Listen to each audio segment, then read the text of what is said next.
arkadaşlar, kanalıma hoş geldiniz. Bugün sizinle beraber bir simya açılımı yapacağız. Simya neydi? Dönüştürmeydi. Bugün üzüntü simya açılımı yapacağız sizinle beraber. İçinizdeki o üzüntü duygusu, şu an herhangi bir şeye üzülüyor da olabilirsiniz. Bunun için de niyet alabilirsiniz. Ya da genel olarak vücudumuzda o sıkışmış olan duygular için, o üzüntü duygusu için yer etmiş, farkında olduğumuz ya da olmadığımız bu duygu için bir simya açılımı yapacağız. Göremediğimiz şeyleri görerek burada değiştirip dönüştürebilmek adına bir açılım olacak. İlahi güçten en net bilgileri alarak aktarabilmek için niyetimi alıyorum. Enerjiye dahil olmak için kanalıma abone olmanız ve videoyu beğenmeniz yeterli olacak. Kartlar hazırlayıp geliyorum. Kısa bir açılım olacak farkındalığımızın artması için.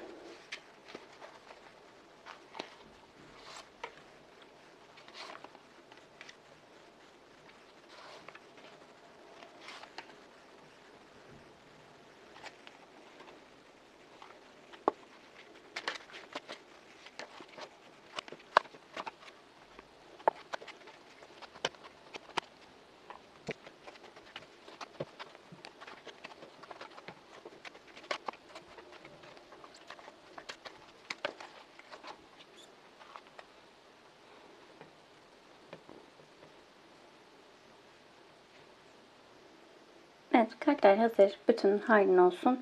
Rumi destesini kullanıyorum. Şifası hepimize aksın.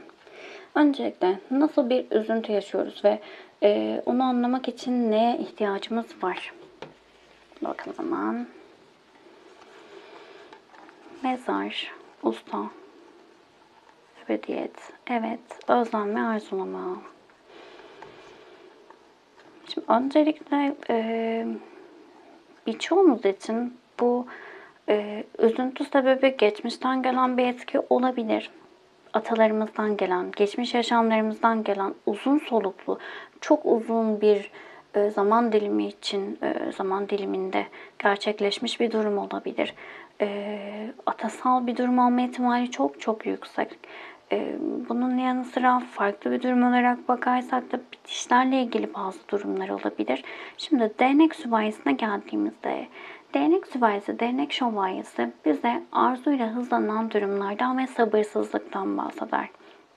Özellikle buradaki üzüntü durumu, elde etmek istediğimiz şeyler, hak ettiğimiz şeyleri yaşayamamak, özlediğimiz, arzuladığımız kişilere kavuşamamak ya da işte bu illa kişi de olmasına gerek yok. İstediğimiz, arzuladığımız işi yapamamak, bizi mutlu edeceğine inandığımız, o özlemini çektiğimiz, arzuladığımız ve hayatımızda olması için birçok şeyi feda edebileceğimiz ya da feda ettiğimiz durumların gerçekleşmemesi diyebiliriz. Bu bazılarınız için biten bir beraberlik olabilir yansıma olarak. Bazılarınız için kavuşamadığınız bir iş olabilir. Emeklerinizin karşılığını alamama durumu olabilir. Atanamama gibi. Mesela iş hayatıyla ilgili ya da terfi edememe gibi. Ama köküne baktığımızda aslında çok uzun süredir sizi ve ailenizi etkileyen, elde etmeniz gereken şeylerin sizin elinizden alındığı durumların yaşanması diyebiliriz. Yani toparlarsak cümleyi kuramadım. Sabırsızlık enerjisi bu zamana kadar elde etmek için çabaladığınız şeyleri elde edememe, hak ettiklerinizi alamama durumlarından kaynaklı yaşanan o haksızlık duygusu ya da nasıl söyleyelim, adaletsizlikle ilgili bazı konular diyebiliriz. Ama genel manada ben onu istiyorum enerjisi, hak ediyorum, çabalıyorum, olmuyor. Ama istiyorum işte. Devam edelim. Kavuşamama enerjisi diyebilirsek buraya, arzu ve isteklere kavuşamama durumu dersek çok daha sağlıklı olur. Şimdi bu üzüntüyü dönüştürmek için ne yapabiliriz? Ve bunları yaparsak hayatımızda neler değişir? Buna bakalım. Dönüştürmek için neler yapabiliriz? İki kart geldiği için ikisini beraber almıştım. Bakın. Yine geldi. Şöyle, bu videoyu izleyecek olan arkadaşlarım, Bu tarz açılımları çok az sayıda, diğer videolara göre daha az sayıda arkadaşlarımın izlediğini biliyorum. Ama bu videolara gelen kişilerin de kendi hayatlarıyla ilgili çok ciddi değişim ve dönüşüme kendini açan ve kaynaktan gelen mesajları almaya açık olan kişiler olduğunu da biliyorum. O yüzden burada çok daha farklı bir enerji oluyor çünkü bu açılımlarda. Öncelikle kendiniz için bunu yaptığınız için, kendinize, hayatınızda değişim ve dönüşüm için, şifa için bunu yaptığınız için, bu kadar değerli vaktinizi bu açılıma ayırdığınız için hem tebrik ediyorum hem de teşekkür ediyorum. Şimdi devam edelim. Heyecanlandım. Neden heyecanlandım? Burada sanki şey var. Bu zamana kadar çözülmesi gerekiyordu enerjisini çok hissettim. Hadi artık tamam bak ortaya çıkıyorum gibi bir enerji hissettim. Çok hoşuma gitti. Çünkü burada atasal bir durum var. Diğer kartta gelen enerji de bunun çok fazlaydı açıkçası. Ama tabii ki kolektif bir açılım olduğu için hepinizle uyumlu olmayabilir ama burada köklü atasal bir durumun olduğunu söyleyebilirim büyük olasılıkla birçoğumuz için ya da diğer arkadaşlar için daha çok böyle yine anne baba kaynaklı olabilir. Onların yetiştirme tarzından kaynaklı bilinçaltı durumları olabilir ama birçoğumuz için atasal durumlar diyebiliriz. Devam ediyorum. Şimdi kabile kartı geldi. İşte atasal durumların olduğunun bir kanıtı bize diyebiliriz. Şimdi bu noktada aslında ailemizle ilgili, akrabalarımızla ilgili bazı şeylerin farkına varmamız gerekiyor. Birçoğumuz bazen önemsemiyoruz, bazen bilmiyoruz. Hayatın akışında zaten fırsat da kalmıyor olabilir ama atalarımızla ilgili genel olarak bir bilgiye sahip olmamız gerekiyor. Bir aralar çok modaydı, soy ağacı çıkarılıyordu, herkes çıkarıyordu. Şöyle söyleyebilirim, kendiniz için yapabileceğiniz en önemli şeylerden biri bir soy ağacınızı çıkarın ve şu an ulaşabileceğiniz en büyük, en yaşça büyük kişiye, akrabanıza ulaşın ve ona sorun. İşte tek tek yazın. Ben öyle direkt böyle tam o soy ağacı şeyini çıkarıp o ağaç gibi dallarıyla onu oluşturmuştum ve işte şu kim?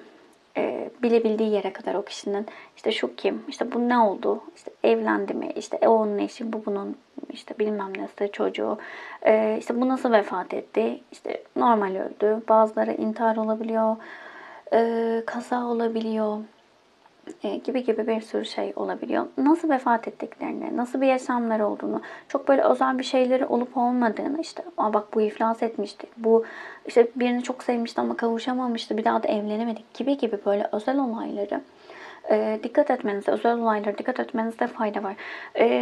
Genel olarak şöyle söyleyebilirim. Tabii birçok şey de ekleyebiliriz buraya ama özellikle ilgilenen arkadaşlar için bu tür konularda işte çok büyük olaylar önemli. Ölüm şekilleri çok önemli. Hastalıklar önemli. Aile içerisinde düşükler çok önemli. Bir kişinin yaptığı düşükler de aslında onun çocuk sayısına dahildir. O düşüklerin etkisi çok önemli. Hayatımızda çünkü çok farklı şekilde aile diziminde özellikle çok çok fazla çıkan durumlardan biri. Ki geçmişteki durumlarla ilgili birçok kişi ailelerde tabii hoş olmayan durumlar kapatılmak, duyulmak ya da konuşulmak istenmiyor normal olarak. Ama bunların bilinmesi çok çok kıymetli. İstenmeyen gebelikler çok önemli. Bunun dışında aileden birilerinin sevip kavuşamadığı kişilerin olup olmaması, hayatında çok özel yere sahip olan bir partnerlik olup olmaması çok önemli. Gizli yaşanan aşklar, beraberlikler, işte yasak aşklar falanlar filanlar bunlar çok önemli. Gibi gibi buraya uzatabiliriz, çoğaltabiliriz ama işte çok büyük yıkımlar, ani ölümler, maddi kayıplar, işte iflaslar, hak yemeler, adaletsizlikler, aile içi, kardeş içi bile olabilir. İşte maalesef cinayet vesaire gibi durumlar zaten etkili gibi gibi durumlar olabilir. Şimdi burada bunları öğrenirseniz eğer sadece o atanın anılması bile çok güzel artılar sağlayabilir. Şimdi o alanda işte diyelim ki araştırdınız. Dedik ki işte büyüğünüz işte bak bu işte aslında başka bir kadına aşıktı ama onunla evlenemedi bu kişiyle evlendi dedi. Sonra böyle günümüze doğru yaklaştıkça o aile sülale içerisinde O tarz durum yaşayan kişilerin sayısının arttığını ya da onun gibi yaşanan bu tarz deneyimlerin çok fazla olduğunu görebilirsiniz. Ya da boşanmalar vardır. Ya da işte birini aldatmıştır, ayrılmıştır, başka biriyle evlenmiştir vesaire vesaire. Sonra o kişiden sonra bakarsınız ki artmaya başlar. Ya da aile içi kavgalar, aile içi anlaşmazlıklar, kardeş küslük gibi gibi. Yani o kökü bulduğunuzda aslında o atayı bulduğunuzda birçok şeyin açılabileceğine şahitlik edeceksiniz. Derseniz ki ben bunlarla uğraşacağım, o zaman aile dizimi yaptırabilirsiniz. Daha da kolay olur. Çok güzel bir deneyim. Bence herkesin yaptırması gerekir. Dedim ve devam ediyorum. Şimdi burada bir ataların görülmesi gerekiyor. Burada bir ata araştırılması yapılması gerekiyor. Atasal bazı durumlar var ve kavuşma kartı. Bakın burada sevip de kavuşamama durumları, ciddi bir aşk ama aşkı elde edememe durumlarının olduğunu söyleyebilirim. Özellikle şöyle söyleyeyim size, sanki burada bir kadın atayla ilgili yaşanan bir durum olabilir. Ortaya çıkmayan ama sizin çıkarmanızı bekleyen ya da çıkarmanızın istendiği bir durum olabilir. Ya mümkünse lütfen bunu yapın. Sorun. Kavuşamayan birileri oldu mu atalarınızda? Ciddi bir yıkım yaşayan enerjiler. Özellikle işte yani biraz şey örnekler olacak ama işte sevdi, kavuşamadı ama kavuşamadı. Ondan sonra hiç evlenmedi ve mutsuz bir hayat oldu gibi mesela. Bunlara bakabilirsiniz. Burada kapalı bir sandık var ve bunun açılması gerekiyor. Daha çok bu açılım biraz atasal bir açılım gibi oldu diyebiliriz. Şimdi burada tılsım ikilisi ciddi şekilde dengenin bozulduğu süreçlerin olduğunu bize söylüyor. Dengeyi sağlayabilmek adına buradaki o karanlığın aydınlanması, orada ortaya çıkması gereken durumlar var diyebiliriz. Ve kılıçların sultanıyla daha çok şunu söyleyebilirim size. Böyle bir ata da olabilir ama açıkçası burada herhangi bir atanızın duygusunu kendi duygunuzmuş gibi üstlenmiş olabilirsiniz. Onun yasını, onun üzüntüsünü devam ettiriyor olabilirsiniz. Ya da işte dediğim gibi atalardan, geçmişten gelen etkiler sizi yoruyor olabilir. Hayatınıza olumsuzluklar getiriyor olabilir. Burada kartlar diyor ki kendi inisiyatifini al.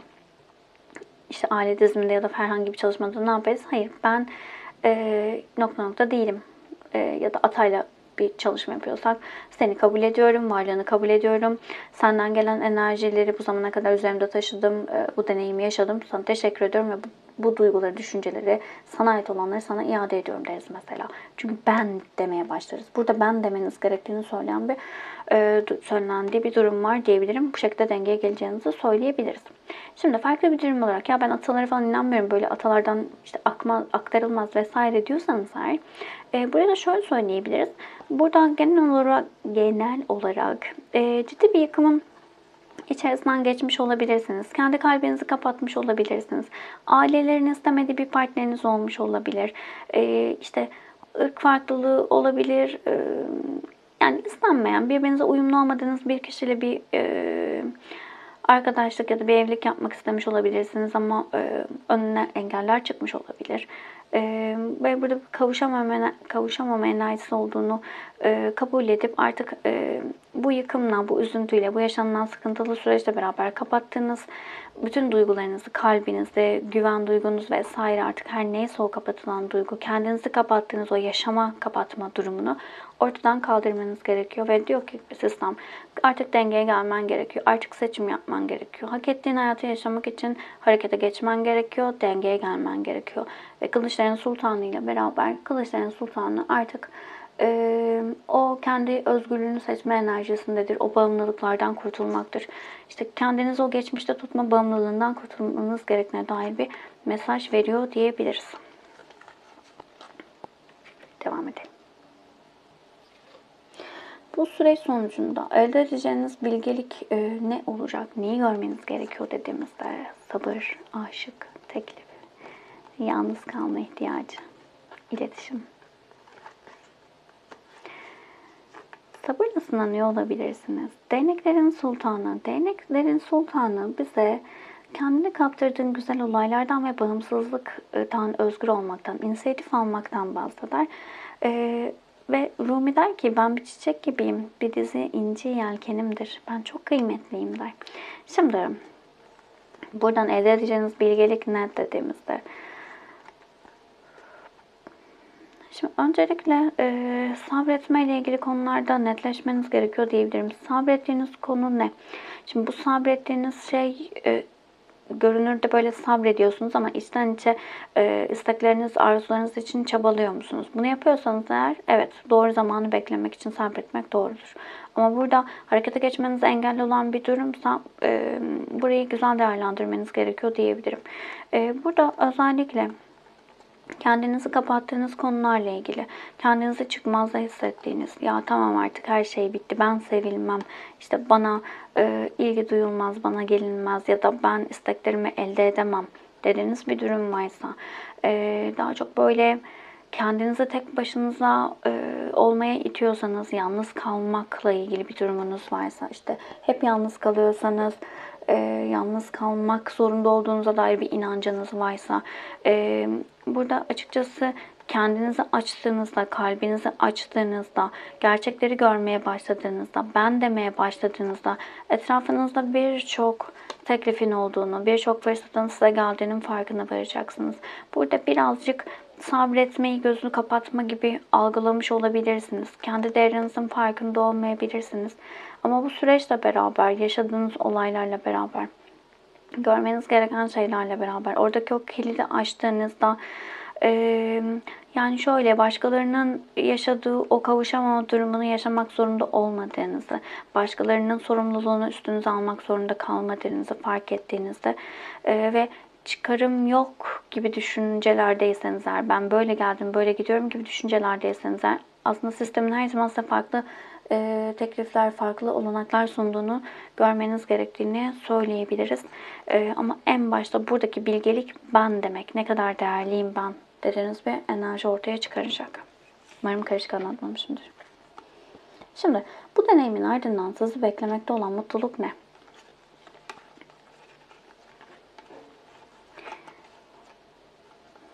Anlayış, vicdan, merhamet, erime, atılım, alyans ve kılıç yedilisi. Birinci durum bu daha düşük bir enerji gibi aslında ama kılıçların yedilisi yalanlar dolanlardır, arkadan çevrilen işlerdir.